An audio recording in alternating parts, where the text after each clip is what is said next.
Are you tired of seeing the negative pregnancy test month after month and you don't really feel quite ready yet to have medical intervention? You're not ready for any other further testings, or maybe you've decided not to do any kind of treatments and you're just trusting the Lord. But you would like to take control of the controllables and implement holistic change within your life. Then today's episode is perfect for you. I got to interview a friend of a friend, Dr. Samantha Briguglio, who is a naturopathic doctor as well as a fertility specialist and expert. So we dove into 5 areas of our life that you can really start to analyze and make adjustments, small adjustments over time that are going to impact your hormone balance. And as a result, that's going to obviously impact your fertility chances and your conception. So super excited for us to dive into it. There was definitely some key points that I was like, dang, I got to work on that. I felt convicted. Excited for you guys to hear what she has for us today. Let's get into it.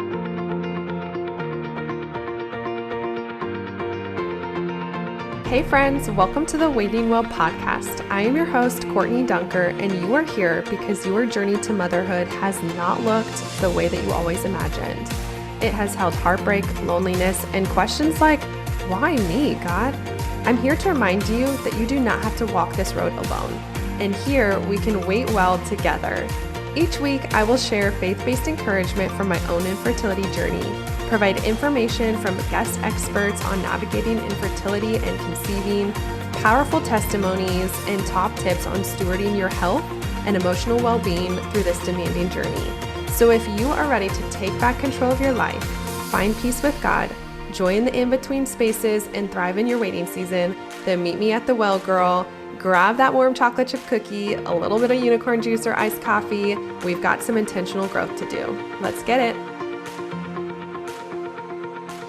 I am so excited for our first guest expert today. Dr. B from Walk the Naturopath is here with us today, and she's going to be diving into a little bit more about how we can take control of our fertility. I actually met Dr. B through a friend here in Maui. She was posting about how she had graduated from med school, and I was like, oh my gosh, who is this person who's talking about fertility health? And I immediately followed her on her Instagram. I've been following her and stalking all of her content probably for the last year, I would say. And I've just been wanting to get her on the podcast and dive deeper into all the work that she does because she takes such a holistic approach. So Dr. B, I would love for you to take a second, introduce yourself to us and tell us a little bit more about who you are, what you do, all the things. I am so excited to be here. So hi, I'm Dr. B. I own Walk the Naturopath, women's health and fertility care, and I have such a passion for fertility care. I love helping couples conceive naturally. I'm a naturopathic doctor, which means I got my undergrad degree in exercise science, went to 4 years for that, then did another 4 years in medical school. I'm board certified, so that means that I passed 2 rounds of boards. And I can say I specialize in fertility because I actually have done a year-long mentorship with one of the top natural fertility doctors in our field. So I'm really excited to be here and I can't wait to share more. Wow, that is so cool. I didn't know that you did that. Something that has become such a passion of mine with my journey and our experience. Those of you guys that didn't know, Josh and I had tried to conceive for 7 years. We then made the decision and felt like we had the go ahead from God to move forward with IVF. Ended up with our daughter, Highland, who's now a year old, which is wild. But we only ended up with the one embryo out of the IVF process, which even our doctors that walked us through that were kind of like, that's a little unusual. But now experiencing motherhood, I'm sitting here like, I love her. And I keep telling Josh, my husband, like, don't you have like 10 more? And he's like, maybe not 10,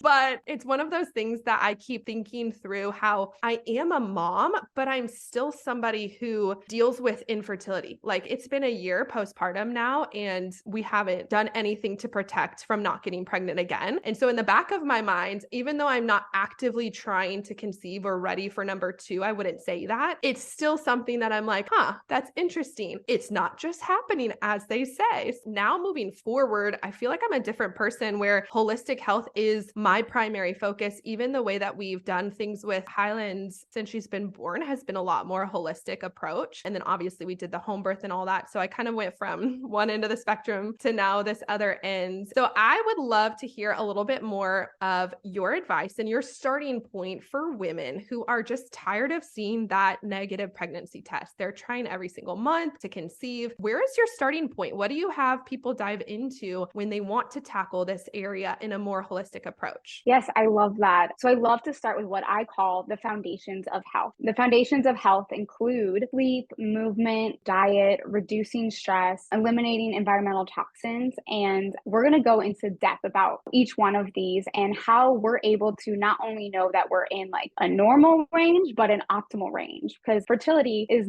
unfortunately, nowadays, it's not necessarily normal anymore, and we need to be in that optimal base. So if we're going to start with sleep, I highly recommend getting 7 to 8 hours of good sleep a night. And what does good sleep mean, right? This means we want nice REM sleep, not tossing and turning. We want to wake up feeling rested. We want to wake up ready for the day. So good sleep is really important. And how do we achieve this, right? I mean, we're stressed. There's a million things going on. We have bedtimes that can change or go back and forth. If you are already a parent, there's so many other things on your plate, and sometimes you can't even do them until the end of the day when everyone's asleep. So how does that work? I do like to start with sleep hygiene. So sleep hygiene is a great way to implement some habits in order for you to get better, more restful sleep. This means making a non-negotiable bedtime for yourself. I really like 9:30 p.m. Some people are a little bit more of a night owl than I am. So I'm like, okay, let's go 10:30. That's okay, as long as we can get 7 to 8 hours. So bedtime's important. Then having a nice nighttime ritual. Do you have a cup of tea when you're winding down? Do you brush your teeth and wash your face and then have the cup of tea? Am I going to read? Should I turn my phone off? That's always a big one, right? A lot of times people have a hard time putting their phone down when they're going to sleep. If that's it, I recommend baby steps. So maybe putting your phone on night mode, which takes it from blue light to that yellow light. It's a lot softer. It doesn't stimulate the same things in our brain as that blue light does.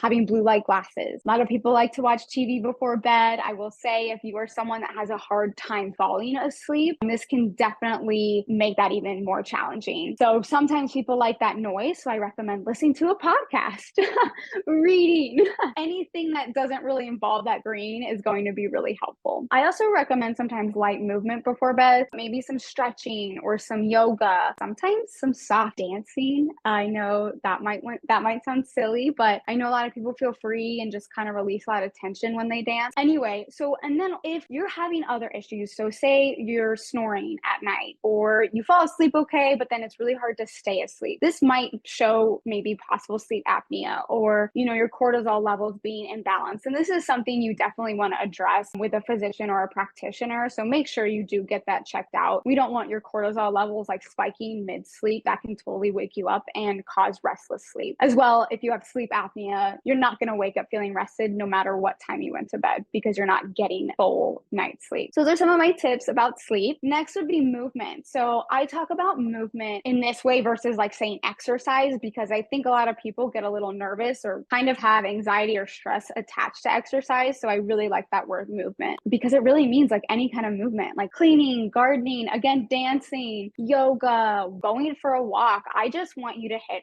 30 minutes a day. This can even be separate. It doesn't even have to be like all at once, right? I have people set their alarm. Like every 3 hours, their alarm goes off and they have to promise themselves at least 5 to 10 minutes of movement until it equals 30 minutes for that day. If you're in your office, that can mean going for a quick walk. That can mean stretching on the floor. I actually have an exercise mat in my office. So when my alarm goes off, I move. And it's really nice to just have it right there because it kind of eliminates some of the excuses, right? It's like, nope, I can do this. I have time. I have 5 minutes. So that's something that I really like to recommend. One of my new tips for movement is actually pelvic floor movement. What that's going to mean is like hip bridges, lunges, again, dancing, like moving your hips, feeling free. The more blood flow to that area, the more of all the, what I like to say, good stuff flows there. So, more blood cells, more healing nutrients going to that area. And that's going to be amazing for your ovaries and uterus, right? Because we're sitting and there's blood that just pools and just kind of stays there. If we're having pelvic movement, that's going to help a lot, and more so than I think most people think. The next thing I love to talk about is diet. So diet's a hard one. A lot of people have different feelings and opinions about food. Also, people have insecurities about food, right? I have a lot of people that talk to me about their diet and they feel nervous to tell me what it's like, or they're not eating enough because they're scared if they eat too many calories about the weight gain. And so I usually actually ask my patient first, what does food mean to you? What is your relationship with food. So that's something to evaluate. Make sure that you look inside yourself and also think about that, because we don't want to make things worse or more stressful around food. Food should still be an enjoyable experience, and you're nourishing your body. And that's how I want everyone to eventually think about it, is I'm providing my body with the nutrients it needs to be at its optimal health, optimal fertility. So with that being said, diet, I love the classic Mediterranean diet. This is basically a base of all fruits and veggies,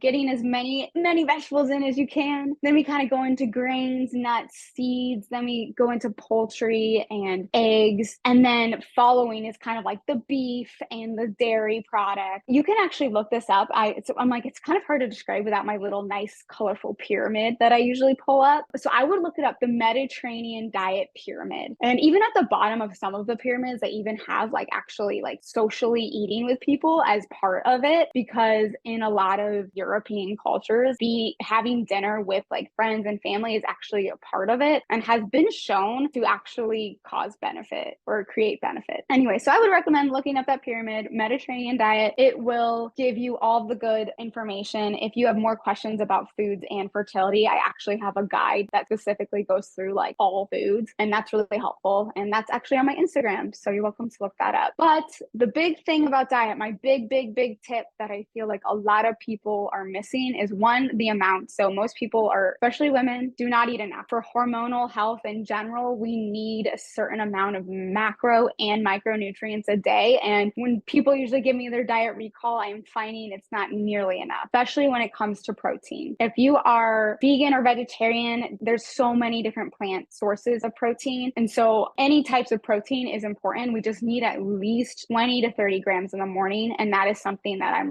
kind of a non-negotiable for my fertility patients. I'm usually pretty chill about a lot of things, but we need that protein in the morning. It's going to make a big difference when it even comes to sleep and fatigue and brain fog and all of that stuff. Yeah, it's that you mentioned the protein thing, because that's something that I've been focusing on with my nutrition plan. Is I kind of follow more mindful eating, but within those same principles that you just mentioned, because obviously you feel your best with all of those things. They're whole foods. They're not genetically modified.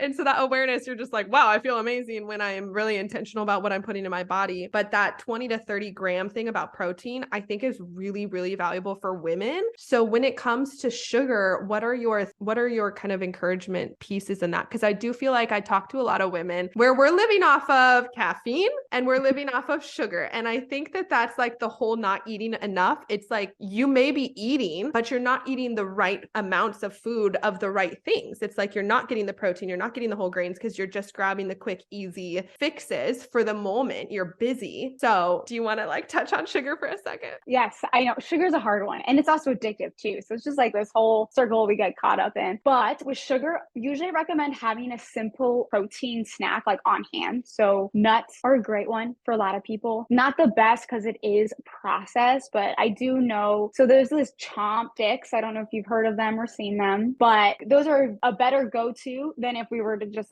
open a bag of M&Ms or whatever it is that you like to go to. So having the protein first, and then being okay, if I still need something, then I can have a little bit more of a quick, yummy, salty or sugary snack, because you'll want less of it. You will not crave as much because you already have kind of filled and satisfied what your body was actually craving or needing. When it comes to sugar though, if there's a complete addiction, I actually walk through a whole process with my patients, how to quit sugar. And it's usually 4 weeks, cold turkey, besides things like fruit. And then we kind of slowly work it back in. But sometimes that's just the easiest, best route. And that's like you said, a whole nother thing we could talk about. No, that's a great place to start, and just great tips. Be mindful of. It's not about being let's change everything right now, but these tips, be mindful that everything that you're talking about. So far, we've talked about sleep, we've talked about movement and diet. Those pieces and the pieces we're about to get to, they all impact our fertility. We can't be ignorant of all of that. That's the whole point of this, is not to be hey, let's check out all the areas we're failing, but let's just make small, minor adjustments that are going to add up. One more thing on the diet thing, just because you mentioned coffee, and I feel like a lot of people talk about coffee and love their coffee, run off coffee. Coffee isn't the enemy. I will tell you that right now. It's more about the caffeine that we look at. And so I just say quality and quantity matter, meaning you can have 2 cups of coffee. And when I'm talking about the 2 cups of coffee, we're not doing the venti or grandes at Starbucks. So I'm talking like a actual cup, which is like 8 ounces. I know people love to consider the coffee at Starbucks one, but I'm so sorry. I'm talking like 16 ounces max, but you can have that and just make sure it's a good brand that is probably organic. That's probably going to be one on the better side of coffee brands, but you don't have to completely eliminate those things, those loves, just everything in moderation. That's the key. I needed to address the coffee piece because I feel like a lot of people get scared of it. And if you're like drinking it and being like, I shouldn't be drinking this, that mindfulness piece also plays a giant role into things. And like, that's a good segue into this next thing, which is reducing stress. I know everyone in the fertility world has at some point probably been told to just relax. It will happen as soon as you relax. And this is the worst thing I feel like you could ever say to someone going through a fertility journey. And unless you've really been there or worked with people in fertility, you don't really understand the level of impact that comment has. And so when I say reducing stress, I'm not telling you to just stop being stressed right now. I am telling you to find ways that we can help manage stress. And I know I help a lot of patients do this, but you can reach out and get help from a friend or a partner. For some people, it's their therapist. But how are you going to manage these stressors, right? Some people, it's their job and they can't get away from that. So how are we going to manage that? Do you need to work out in the morning? Does that help the job feel better during the day? Do you need to work out at night to just kind of like let everything roll off your back and just try to like reset? Do you need to talk to someone about it? Does it need to be a friend? Like I said, is it your partner? Is it your therapist? Talk therapy is really helpful for some people, but not so helpful for other people. I know some people love to create a playlist and just like feel all their emotions that they're feeling and then reset and then just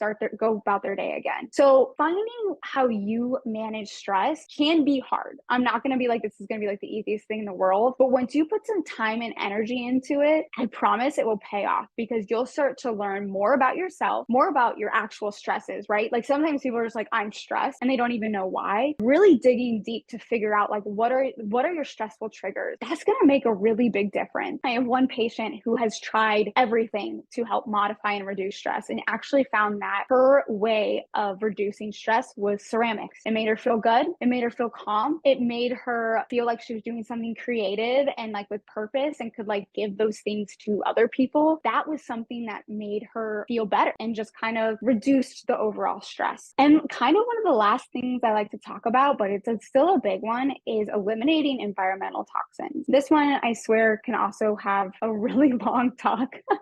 This can go on for a really long time. However, I like to stick with the basics when we're just starting out. And those are things that we use every day. So we're looking at finding clean laundry detergents. I will tell you right now, a lot of times laundry detergents, I don't know why I've noticed that on this mostly, have like cruelty free and like biodegradable. And like that stuff's great. And I love that, but that does not mean it's non-toxic. So that's just something that I just kind of wanted to point out really quick before I forget to mention it. And I've noticed it's a lot on laundry detergents, but I really like the brand Altitude. I also like Molly Suds. There's another one, Charlie Soap. There's a couple out there that are really great. Environmental Working Group, EWG, the app actually has a bunch of like approved laundry detergents on there. And it's really helpful to be able to look them up and kind of compare their rating. When I say rating, they like rate them 0 to 10, and 10 is like kind of the most toxic and 0 is like Environmental Working Group stamp approved. And those are usually the ones I look for. But so anyway, I mentioned laundry detergent, but they're things that you use every day. So also dish soap, lotion, shampoo and conditioner. I really like Under Luna. It's a great brand. I'm on their subscription deal. I love it. I've just started using them like a couple months ago and it's been great. Anyway, so makeup's a big one. Environmental Working Group has it on their app, but I really like going to actually one of their websites. It's called Skin Deep. If you look in their search bar, you can search a lot of products. I have a quick question real quick. So one thing that I was thinking about just now as you were sharing that is that a lot of times women are cleaning up the toxins in the home, right? Because we probably use more stuff because we wear all the things. But for the men, what things do you feel like are any things that they might be using that we may not know we could make some adjustments for? Because I feel like that's an area that may be overlooked for couples. Yes, I love that question so much. So shaving cream, that's a big one. Hair gel, I don't know if that's like still a thing, but I do know some people wear it and that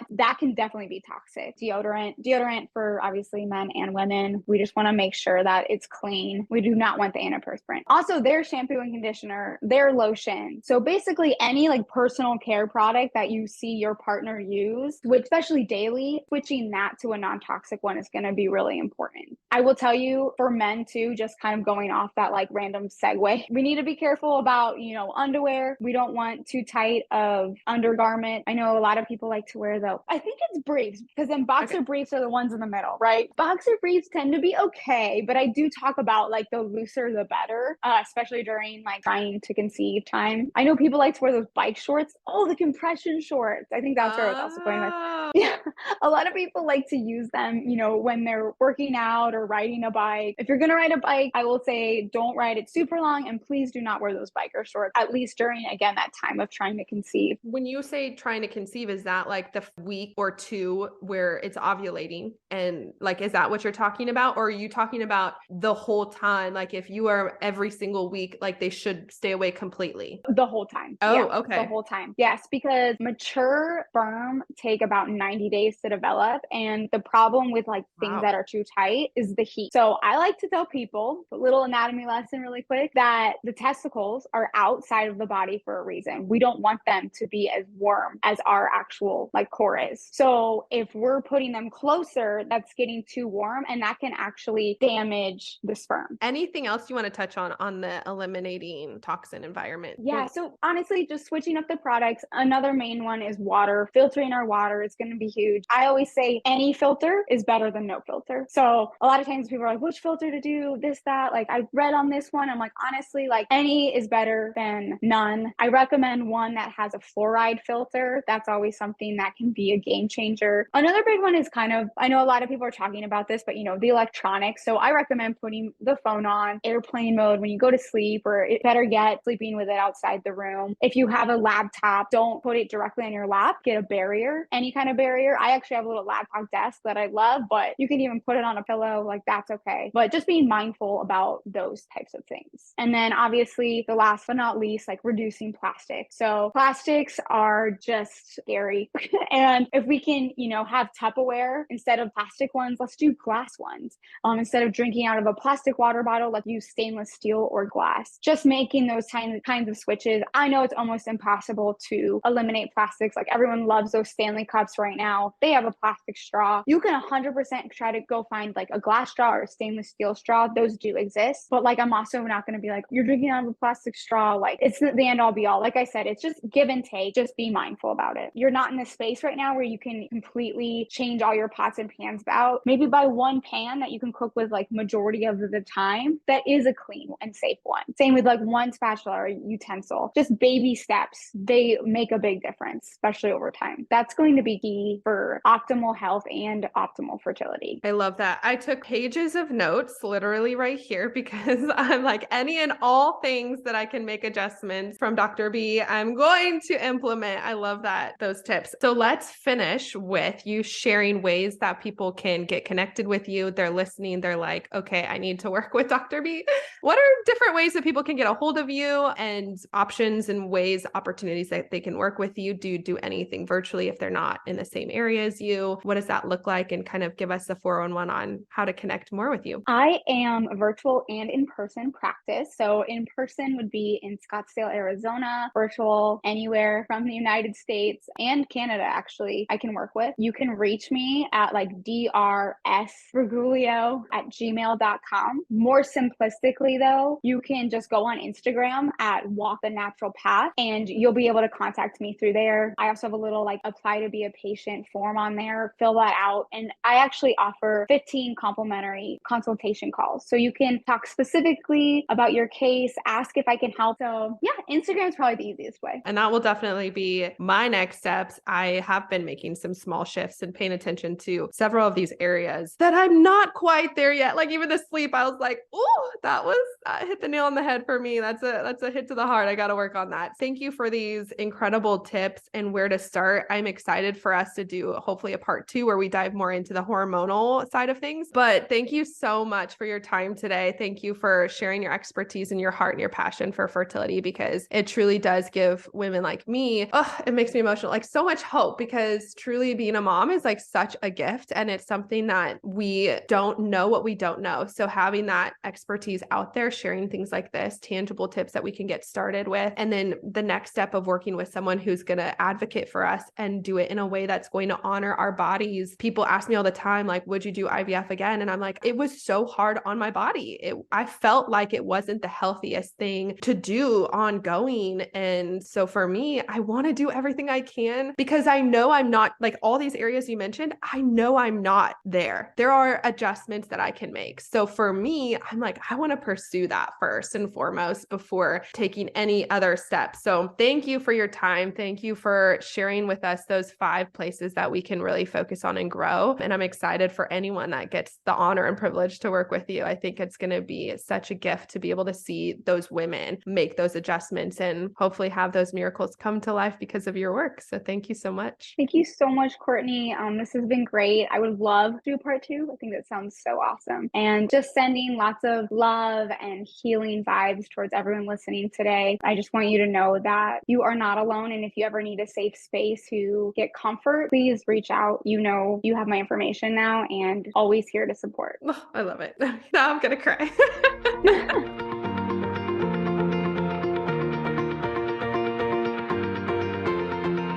I am so glad that you chose to meet me at the well today. If this episode inspired you, changed you, or blessed you in some way, I would love for you to do one of 2 things. First, head to Apple Podcasts at that link below and leave a review. And second, screenshot this episode and share it in your stories, tagging me at Sown with Strength, or text it on over to a friend that this episode might bless. These are the number 1 ways to thank me. I am truly so grateful to be building out this community, and I cannot wait to see you on the next episode. Until then, go get a workout done for me, and I will see you right back here in the Waiting Well podcast.